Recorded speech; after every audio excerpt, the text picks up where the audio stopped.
Right now we have a fiction and memoir reading. The first person will be Andrew Sean Greer. He's the best-selling author of The Story of a Marriage and Confessions of Max Tivoli, which was named a Best Book of 2004 by the San Francisco Chronicle and the Chicago Tribune, while garnering many other coast-to-coast honors. His first novel, The Path of Minor Planets, and his story collection, How It Was for Me, were also published to wide acclaim. His stories have appeared in Esquire, the Paris Review, the New Yorker, and other national publications, and have been anthologized most recently in the Book of Other People and Best American Non-Required Reading. He is the recipient of the Northern California Book Award and the California Book Award, the New York Public Library Young Lions Award, and fellowships from the National Endowment for the Arts and the New York Public Library. Greer lives in San Francisco. His new novel, The Impossible Lives of Greta Wells, has been optioned for the screen by Madonna. We're pleased to welcome Andrew Sean Greer back to the festival.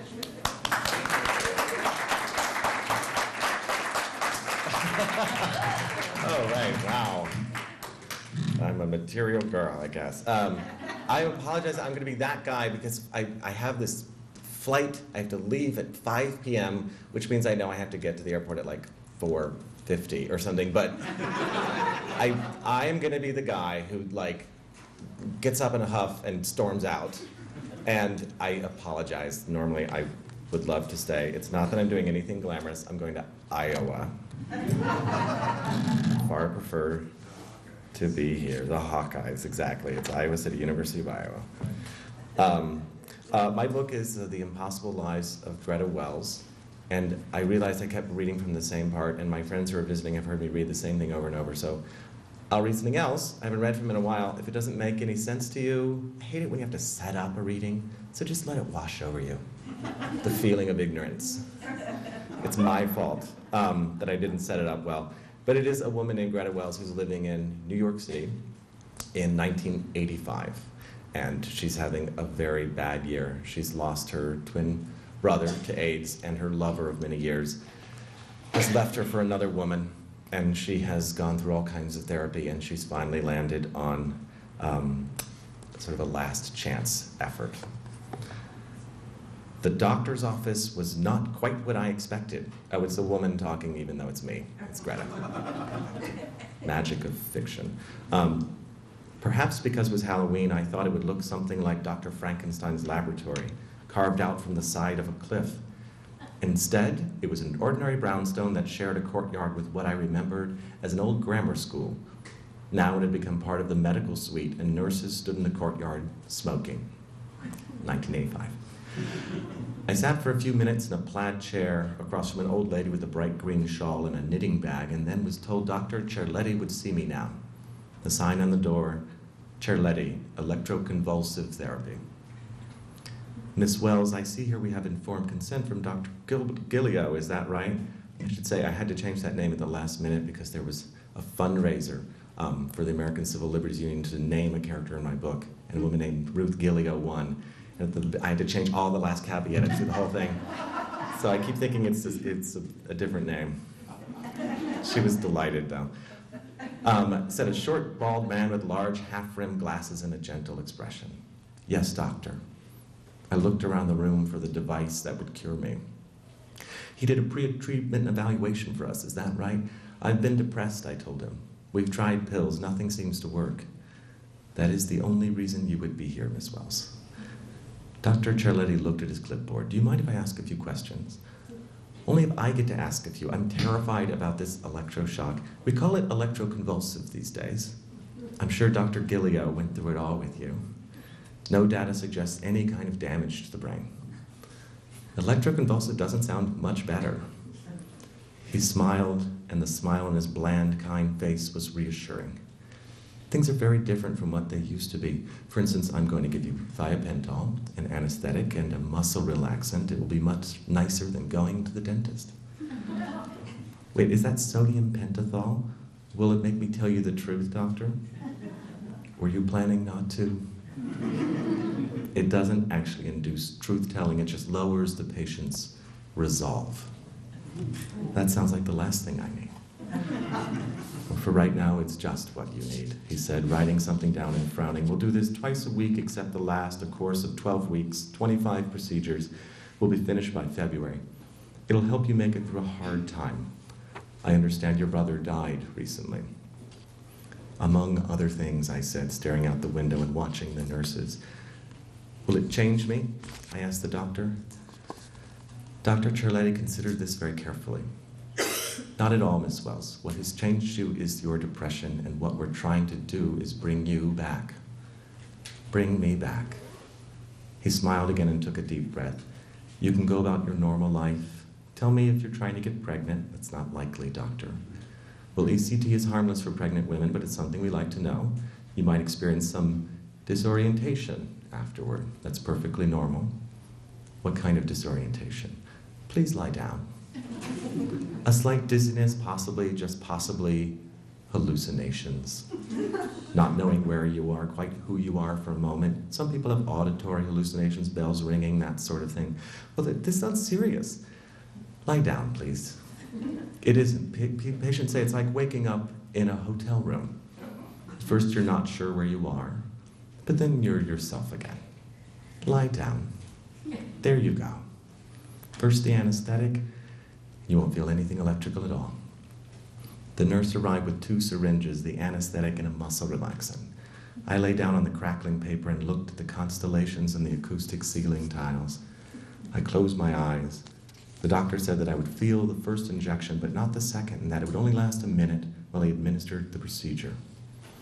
I felt something metal attached to each of my temples, and then the cold swab of alcohol in my inner arm, then the awful pinch of a needle going in. I held my breath. Almost immediately, an unpleasant smell filled the room, rotting onions.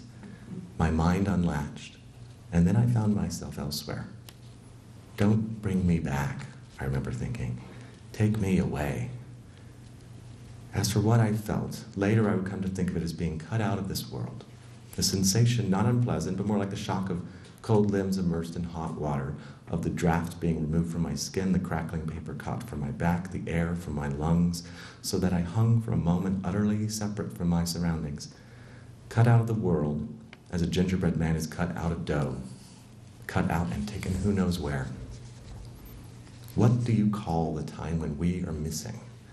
The time, for instance, when we've had so much to drink that minutes stutter by with blanks inserted or whole hours are lost to us, and yet we were there and said and did things and are held responsible for what occurred. Or even the little lost moment when we awaken to find ourselves partway through a phone conversation and have to bluff our way through. What is that gap time called? And what part of us is functioning? Are we to blame for what we do? And finally, who are we when we're not ourselves? There. I opened my eyes. The doctor was smiling down at me, and I noticed the drop of perspiration between his eyebrows. You may feel a little hangover for the rest of the day. I looked around at the same room unchanged, just slightly underwater. And then I said something very odd, which made him smile. Where are the what, Miss Wells? I'm sorry, I must be coming out of it. Do you think you can walk home? I told him, yes, of course. He nodded and said, I think you'll notice a shift. We're trying these procedures back to back, so I'll see you tomorrow, and then next week, just set it up with Marcia on your way out. He smiled at his nurse, and as she left the room, he gave her a little pat on the behind. It's 1985. The nurse, a blonde perm creature with blue eyeshadow and a sideways nose, brought out my clothes and waited for me to change, a little grin on her face. Perhaps it was from the doctor's pat, or perhaps it was from my funny little question while still under the anesthesia. Doctor, where are all the children? I saw something, I told my Aunt Ruth later that day. I mean, when I closed my eyes. I thought I was somewhere else. We sat in my apartment pouring tea. Rather, she sat and I lay in my bed with my hand on my forehead, fighting the hangover the doctor had predicted. A small, simple room with one large window to the north and the bed placed beside it. But what had once been my childhood bedroom was now starkly modern. White walls, huge frame prints of my own photographs, red blinds, a plain low bed piled with white pillows. No furniture, no girlish touches at all, except for one wooden chair draped with the day's black trousers. A bed, a view, not so much a room as a statement of purpose. "Are you still dizzy?" she asked. She wore steel necklaces and a black cotton dress, and though she was only in her 50s, she dyed her hair stark white on her private theory that it would make her ageless. More tea, more tea. You know, I hate what they're doing to you. Ruth, this isn't what I need right now. Don't change the subject. Wait, I cut something. Anyway, she asked about a Halloween party, but you don't know about that. Electroconvulsive, it's... Oh wait, I gotta do this, right? All right, anyway. She says, don't tell me it's not extreme. Electric shock. Electroconvulsive. It's a last resort. They tell me it's a seizure to break a pattern in my mind. But I know what it really is. They think I should be someone else. This Greta isn't working, obviously. She's worked for over 30 years, but it's time for an update. Replace all the parts. Just one part. Yeah, just one part, just me. I hate it, but I don't know what else to do. I can hardly get up in the morning. And yet, what exactly did you see? It came just after the odor of rotting onions, I told her, after the sensation of being cut out of the world. I never felt what I thought of as electricity. I opened my eyes and thought the procedure was over. But I found myself in a different room. But that's wrong, it was exactly the same room, but changed. The walls were mint green and not white. Where the EC device had stood, there was a larger enamel machine and a tray with wads of white cotton. A chart on the wall marked the parts of the brain. But the shock was what I saw out the window. Where before was a gravel yard of smoking nurses, now it was a paved square painted with lines and numbers, and full of running, panting, laughing, screaming children. And then I opened my eyes again. You mean you close your eyes and open them again? I mean as if I had two sets of eyelids, and I opened the second set, and I saw the children again, this time in knickers and old-fashioned dresses, standing in a line. And then it ended. There was the doctor's face above me, and I began to laugh and put down my tea. I asked him, where are all the children? I guess he already thinks I'm crazy anyway. I can't explain it. It felt exactly as real as the doctor's office. I heard the noise of traffic outside through an open window. I could smell fresh paint. Are you sure? I heard only dogs can smell in dreams. Well, it wasn't a dream. He said there would be disorientation, is how he put it. My aunt sat very still and regarded me with the simplicity of someone who's deciding whether to take you either very seriously or not seriously at all. From her apartment below came the sound of a bird in its cage, Felix's old parakeet warbling away as it always did, singing, my brother claimed, to the birds beyond the window glass and never knowing it could not be heard. It sang and sang as my aunt looked at me. Even her ever-clattering jewelry was silent for a moment, and in her black, shining, staring eyes, I saw a fascination and interest she had not shown in me for months. How could it not be a dream? She asked. Well, I said, drawing back slightly in my bed, well, maybe it was a spark in my brain somehow, connecting various old memories, my old classroom and old movies, a spark that made them seem real for an instant. You are sure it wasn't real? Well, how could it possibly be real? Her eyes roamed over my face like someone reading a book. I must have been that open and obvious in the hours after my procedure. She picked up the cup and saucer. There are two kinds of people, I think, she said, and the bird sang through the pause she placed there. There are the ones who wake up in the middle of the night and they see a woman in a wedding dress sitting by the window and they think to themselves, oh my God, it's a ghost. That's the first. Someone who feels something real and believes it is real. And then there are the ones who see the phantom and they think, I don't know what I've seen, but it's not a ghost, because ghosts don't exist. In my life, I've learned those are the two kinds. She took a sip from her teacup and simply set it on its saucer, smiling, and nobody is the second kind. Thank you.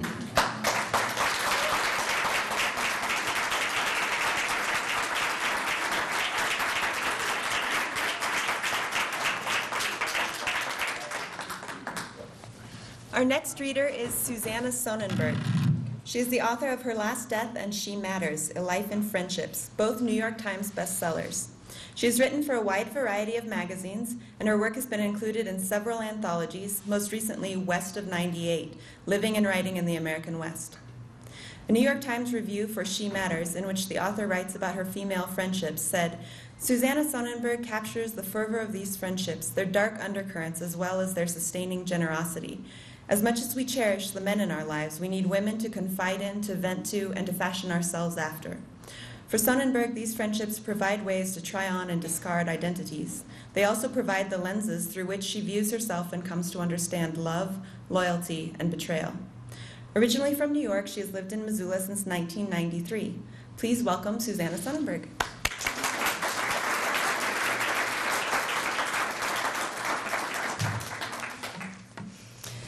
I don't have a plane to catch, so you can relax. I'm going to read from my new book. It's called She Matters, A Life in Friendships. In the book, which is nonfiction, I investigate many important friendships with women and girls throughout my life and look at the ways that those have influenced me and shaped me, and thought a lot about the ways we present ourselves to people, how we learn to present ourselves from other people. And I'm going to read you, each chapter is devoted to one friend. I'm going to read you the chapter called Blind Date.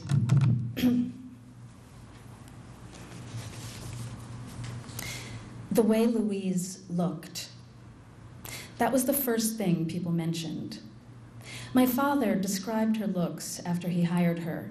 The supreme paleness of her skin, her red hair in bright contrast, her wrist as it emerged like a stem from a thin cashmere sleeve, limbs, height, long spine. Then her translucent eyelids shut for emphasis as she pursued a thought. Late in our friendship, I found this annoying, the way she became cloistered and rare, but while I loved her, it was endearing. My father always hired attractive women, intelligence required, but beauty expected. He told me he would have seduced them were he not in the wheelchair, and married, of course. Infidelity was common practice in our family, reflexive, like reunions are for other families. But by now, my father was paralyzed, couldn't make a move, couldn't make his move. He watched, he enticed. Louise was in her early 30s and also married, about 10 years my senior. She'd finished her MFA, then been sent to my father by one of the old goats who passed pretty sharp writers around. To tell me of his day when I phoned, he'd say, for instance, Louise took in a kitten. It's Louise's 5th wedding anniversary. Did you know Louise lived in Istanbul? I urge you to go to Turkey. He loved saying her name. By the time he introduced us, we'd been pushed into an arranged sisterhood. Willowy, pale, she was astonishingly unfamiliar as a specimen. He spoke to her with rakish games and double entendres, and I felt like leaving the room. Becoming friends with her was not hard, and I knew it pleased my father. Expert at the beckoning, Louise seemed to sense that she had a responsibility to bestow herself on others. She was accustomed to our gratitude. I'd come to my father's apartment where he edited his magazine, and I'd wait as she followed his last bidding. As she put away letterhead and galleys, wrapped her long neck with a scarf, got one arm into her coat.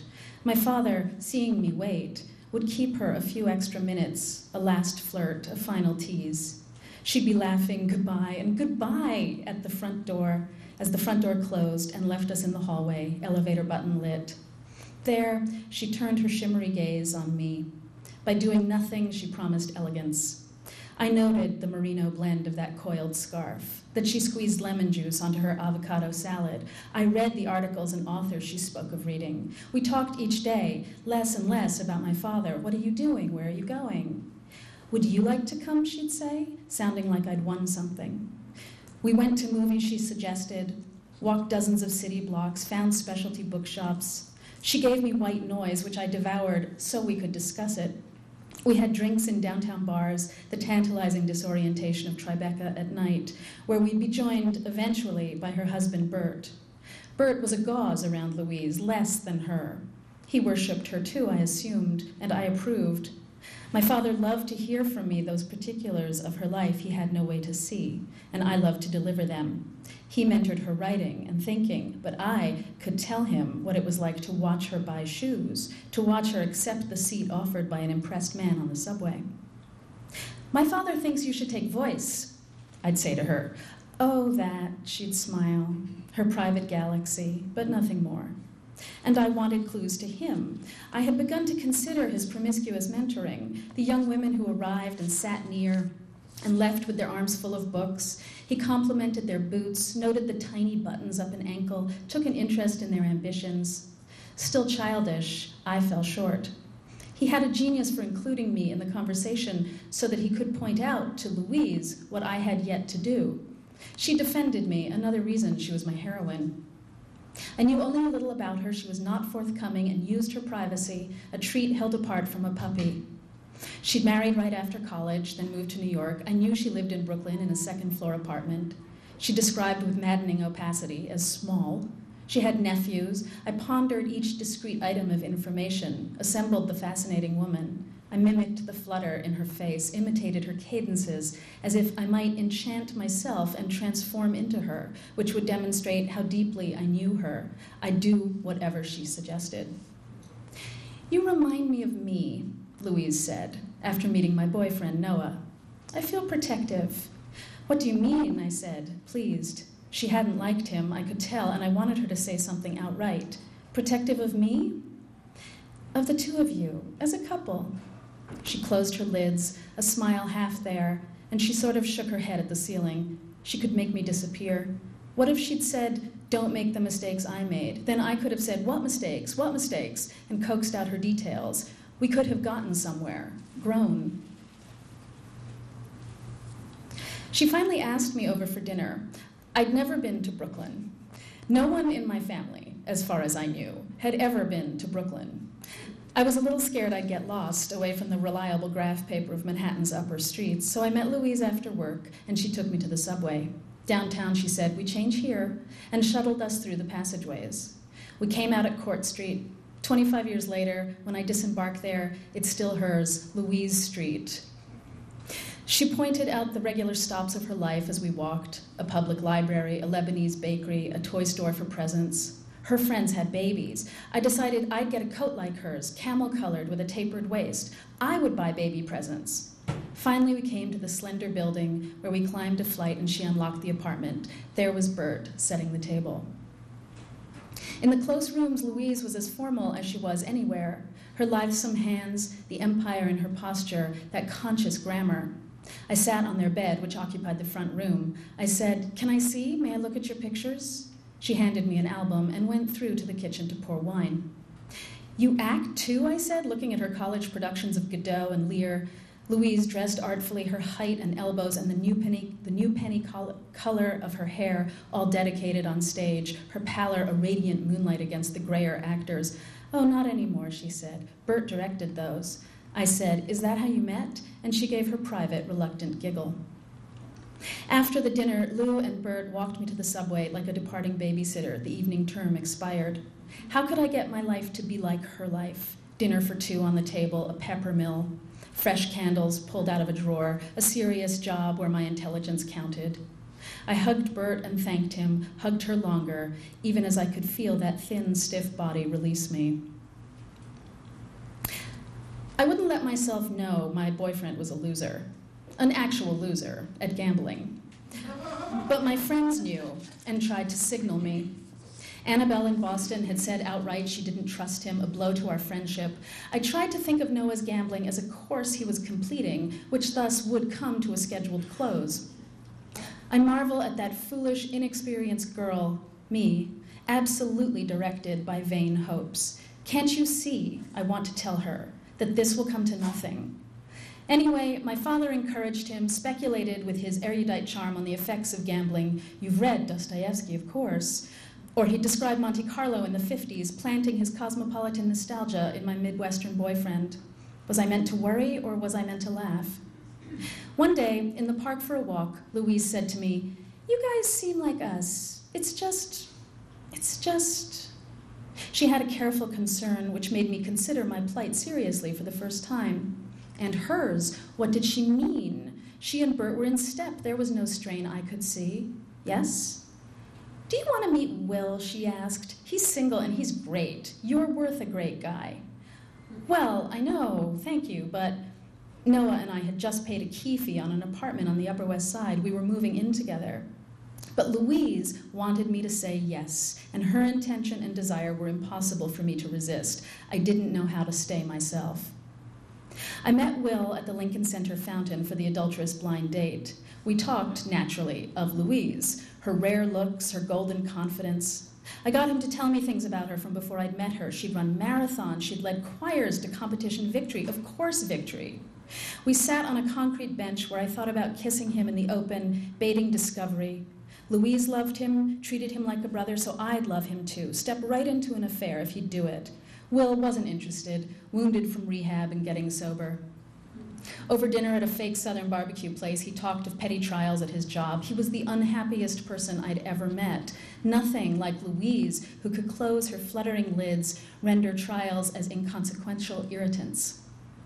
I think Louise threw Will into my path, so I'd stop watching her just for a little while. She left Bert. I didn't know this was coming. One day she phoned to change lunch and explained, as if she might as well mention it, that she was moving out. You're what? This was a shock, our friendship redrawn in a cold instant, as absent of the real confidences. I'd been trying to copy a phantom, had never had access. I'd been planning to become her eventually, once I stopped following Noah to the backgammon parlor, stopped yelling on Broadway as we made our way home. Once we made a little money, I would own long scarves and stand straighter, be supported by praise and esteem. So she shunned the marriage and started to drop her friends. I thought she was dropping people who didn't like her lover, a movie director, but she was shedding skins, I realized. She was becoming the next person.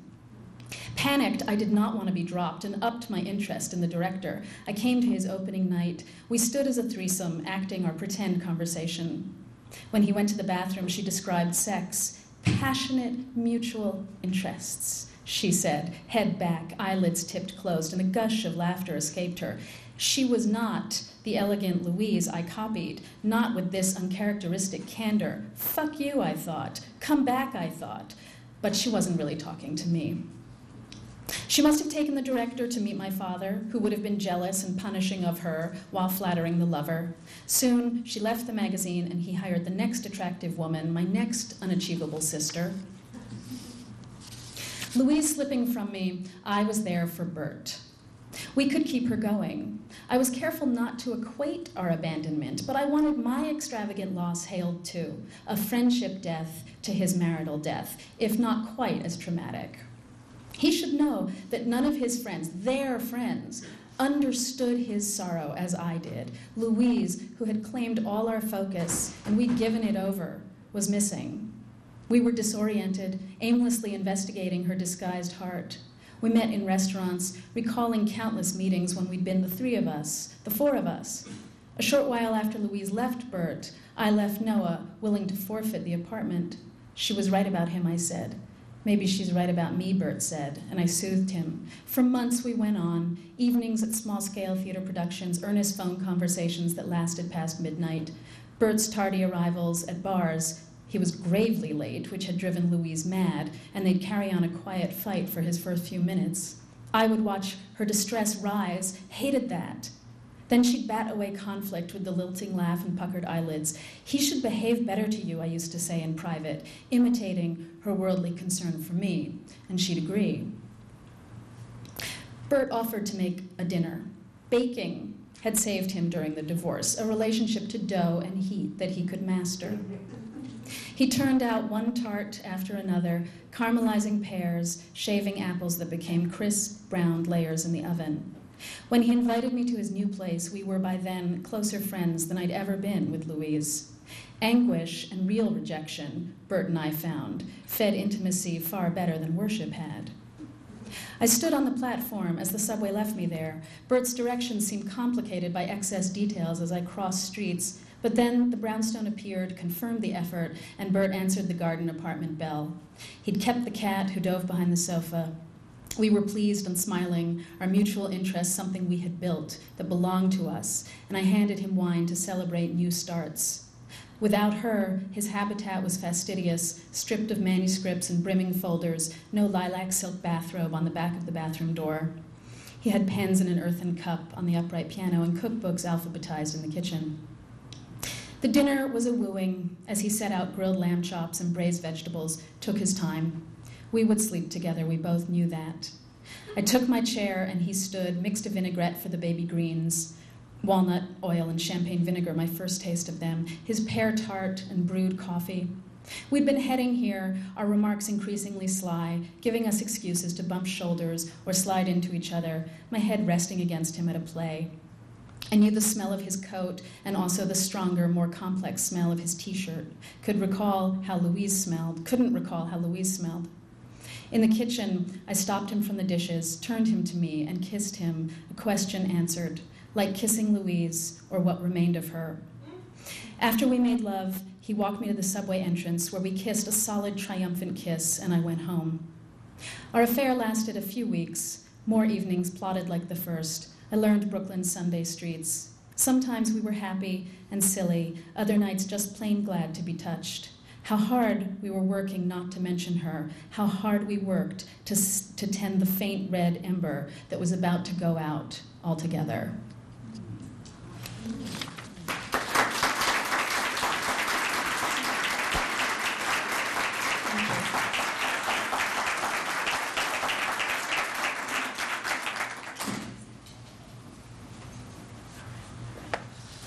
Our next author is Karen Joy Fowler. She's the author of 6 novels and 3 short story collections. Her most recent novel is We Are All Completely Beside Ourselves. The Jane Austen Book Club spent 13 weeks on the New York Times bestsellers list and was a New York Times notable book. Fowler's previous novel, Sister Noon, was a finalist for the 2001 PEN/Faulkner Award. Her debut novel, Sarah Canary, was a New York Times notable book, as was her second novel, The Sweetheart Season. In addition, Sarah Canary won the Commonwealth Medal for the best first novel by a Californian and was listed for the Irish Times International Fiction Prize, as well as the Bay Area Book Reviewers Prize. Fowler's short story collection, Black Glass, won the World Fantasy Award in 2011. Fowler and her husband live in Santa Cruz, California. We are honored to introduce Karen Joy Fowler.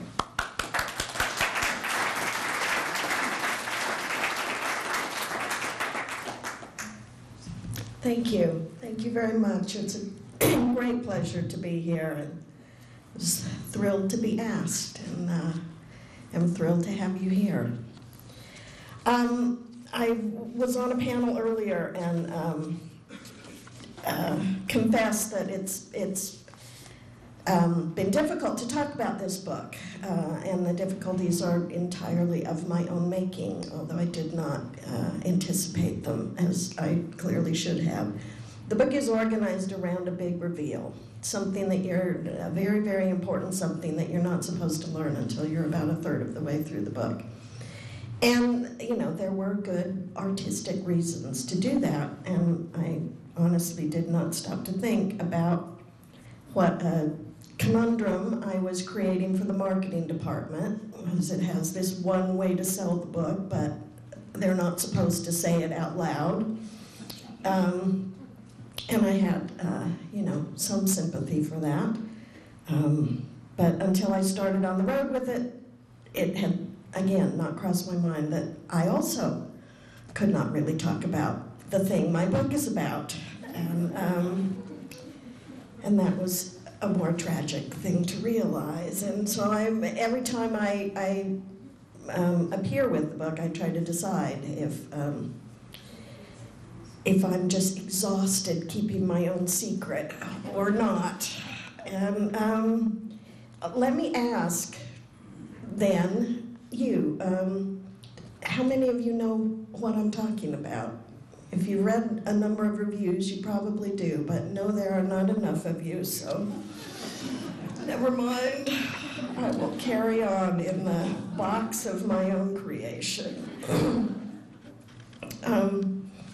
again, every time I think, well, I'm just going to stop pretending that this is a secret, I read another review that says, for God's sake, don't let anybody tell you what the book is about before you read it. And I think, what a shame it would be if the person who spoils my book for you is me. So, I'm going to combine myself then to sort of the beginning of the book, and I do not have a watch. Can somebody from the festival tell me when I'm about 5 minutes out? Thank you. I'm going to start with the prologue and the first paragraph of the first chapter, and then I'm going to read a scene and talk to you a little bit about it before I read it. Those who know me now will be surprised to learn that I was a great talker as a child. We have a home movie taken when I was 2 years old, the old-fashioned kind with no soundtrack, and by now the colors have bled out. A white sky, my red sneakers, a ghostly pink, but you can still see how much I used to talk. I'm doing a bit of landscaping, picking up one stone at a time from our gravel driveway, carrying it to a large tin wash tub, dropping it in and going back for the next. I'm working hard, but showily. I widen my eyes like a silent film star. I hold up a clear piece of quartz to be admired, put it in my mouth, stuff it into one cheek. My mother appears and removes it. She steps back then out of the frame, but I'm speaking emphatically now. You can see this in my gestures. And she returns, drops the stone into the tub. The whole thing lasts about 5 minutes, and I never stop talking. A few years later, Mom read us that old fairy tale in which one sister, the older, speaks in toads and snakes, and the other, the younger, in flowers and jewels. And this is the image it conjured for me, this scene from this movie, where my mother puts her hand into my mouth and pulls out a diamond. I was tow-headed back then, prettier as a child than I've turned out, and dolled up for the camera. My flyaway bangs are pasted down with water and held on one side by a rhinestone barrette shaped like a bow. Whenever I turn my head, the barrette blinks in the sunlight. My little hand sweeps over my tub of rocks. All this, I could be saying, all this will be yours someday. Or something else entirely. The point of the movie isn't the words themselves. What my parents valued was their extravagant abundance, their inexhaustible flow. Still, there were occasions on which I had to be stopped. When you think of two things to say, pick your favorite and only say that, my mother suggested once as a tip to polite social behavior. And the rule was later modified to 1 in 3. My father would come to my bedroom door each night to wish me happy dreams, and I would speak without taking a breath, trying desperately to keep him in my room with only my voice. I would see his hand on the doorknob, the door beginning to swing shut. I have something to say, I'd tell him, and the door would stop midway. Start in the middle then, he'd answer. A shadow with the hall light behind him and tired in the evening the way grown-ups are. The light would reflect in my bedroom window like a star you could wish on. Skip the beginning, start in the middle. So this is the first paragraph of chapter 1. So the middle of my story comes in the winter of 1996. By then we'd long since dwindled to the family that old home movie foreshadowed, me, my mother, and unseen but evident behind the camera, my father. In 1996, 10 years had passed since I'd last seen my brother. 17 since my sister disappeared. The middle of my story is all about their absence, though if I hadn't told you that, you might not have known. By 1996, whole days went by in which I hardly thought of either one. All right, I'm going to read you sort of the inciting scene next, which is, again, still quite close to the beginning. I have a pantheon of fictional characters that I quite love and that I use myself in my books when I write. stealing them with absolutely guiltless and putting them in my own books. And they tend to come from the books that I loved as a child.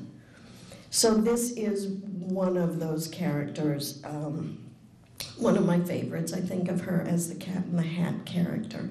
She is the bringer of chaos, so that my protagonist has life sort of worked out, things are kind of on an even keel, and then someone sweeps in and upends things. At the time of this scene, my character is a college student.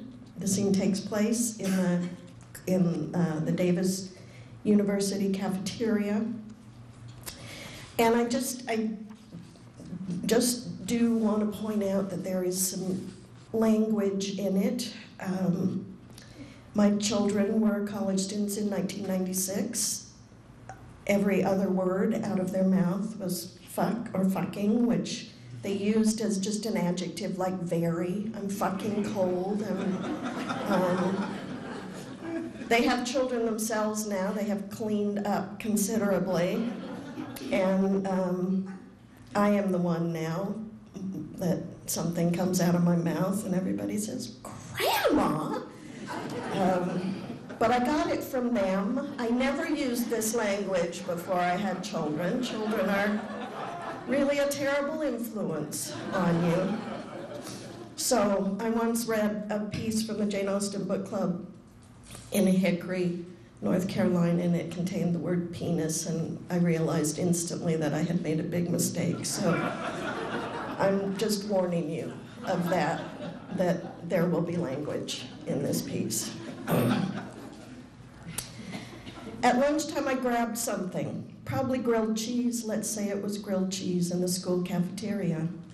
I was in the habit of leaving my books on the chair next to me where they could be quickly moved if someone interesting came by, but would discourage the uninteresting. At 22, I had the callowest possible definition of interesting, and by the measure of my own calibers, was far from interesting myself. A couple was sitting at a table near me, and the girl's voice gradually rose to the point where I was forced to pay attention. "You want some fucking space?" she said. She was wearing a short blue t-shirt and a necklace with a glass pendant of an angelfish. Long dark hair fell in a messy braid down her back. She stood and cleared the table with one motion of her arm. She had beautiful biceps. I remember wishing I had arms like that. Dishes fell to the floor and shattered. Ketchup and cola spilled and mixed in the breakage. There must have been music in the background because there's always music in the background now, our whole lives soundtracked, and most of it too ironic to be random, I'm just saying. But honestly, I don't remember. Maybe there was only a sweet silence and the sound of, and the spit of grease on the grill.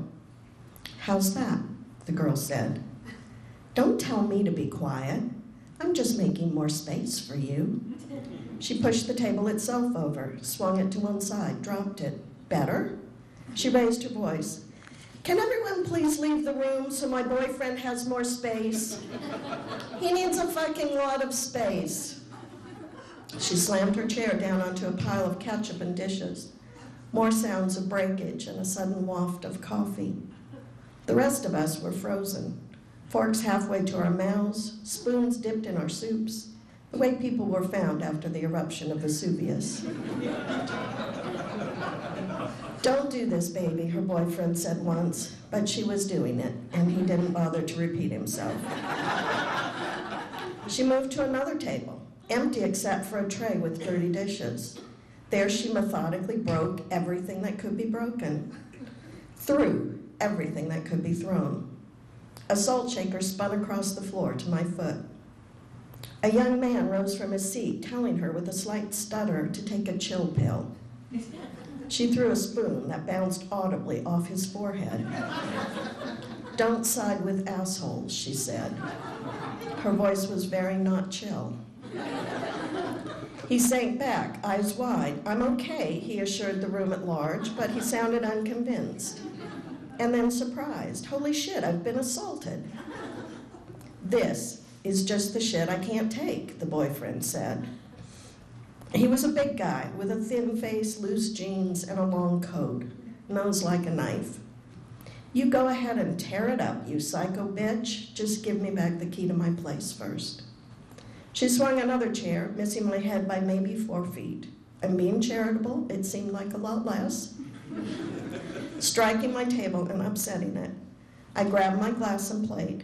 My books hit the floor with a loud slap. "Come and get it," she told him. It struck me funny, a cook's invitation over a pile of broken plates. And I laughed once, convulsively, a strange, duck-like hoot that made everyone turn. And then I stopped laughing because it was no laughing matter, and everyone turned back. Through the glass walls, I could see some people on the quad who'd noticed the commotion and were watching. A threesome on their way in for lunch stopped at the door. "Don't think I won't." He took a few steps in her direction. She scooped up a handful of ketchup-stained sugar cubes and threw them. "I'm finished," he said. "We're finished. I'm putting your shit in the hallway, and I'm changing the locks." He turned, and she threw a glass, which bounced off his ear. He missed a step, staggered, touched the spot with one hand, checked his fingers for blood. "You owe me for gas," he said without looking back. "Mail it." And he was gone. There was a moment's pause as the door closed. Then the girl turned on the rest of us. "What are you losers looking at?" She picked up one of the chairs, and I couldn't decide if she was going to put it back or throw it. I don't think she'd decided. A campus policeman arrived. He approached me cautiously, hand on his holster. Me, standing above my toppled table and chair, still holding my harmless glass of milk and my plate with the harmless, half-eaten grilled cheese sandwich on it. "Just put it down," he said, "and sit for a minute." "Put it down where? Sit where?" Nothing in my vicinity was upright but me. "We can talk about this. You can tell me what's going on. You're not in any trouble yet." "Not her," the woman behind the counter told him. She was a large woman, and old, 40 or more, with a beauty mark on her upper lip and eyeliner collecting in the corners of her eyes. "You all act like you own the place," she'd said to me once on another occasion when I sent back a burger for more cooking. "But you just come and go. You don't even think how I'm the one who stays." "The tall one," she told the cop. She pointed, but he was paying no attention, so intent on me and whatever my next move would be. "Calm down," he said again, soft and friendly. "You're not in any trouble yet." He stepped forward, passing right by the girl with the braid and the chair. I saw her eyes behind his shoulder. "Never a policeman when you need one," she said to me. She smiled, and it was a nice smile, big white teeth. "No rest for the wicked." She hoisted the chair over her head. "No soup for you." She launched it away from me and the cop toward the door. It landed on its back. When the policeman turned to look, I dropped my plate and my fork. I honestly didn't mean to. The fingers of my left hand just unclenched all of a sudden. The noise spun the cop back to me. I was still holding my glass half full of milk. I raised it a little, as if proposing a toast. "Don't do it," he said. A whole lot less friendly now. "I am not playing around here. Don't you fucking test me." And I threw the glass onto the floor. It broke and splashed milk over one of my shoes and up into my sock. I didn't just let it go. I threw that glass down as hard as I could. Thank you.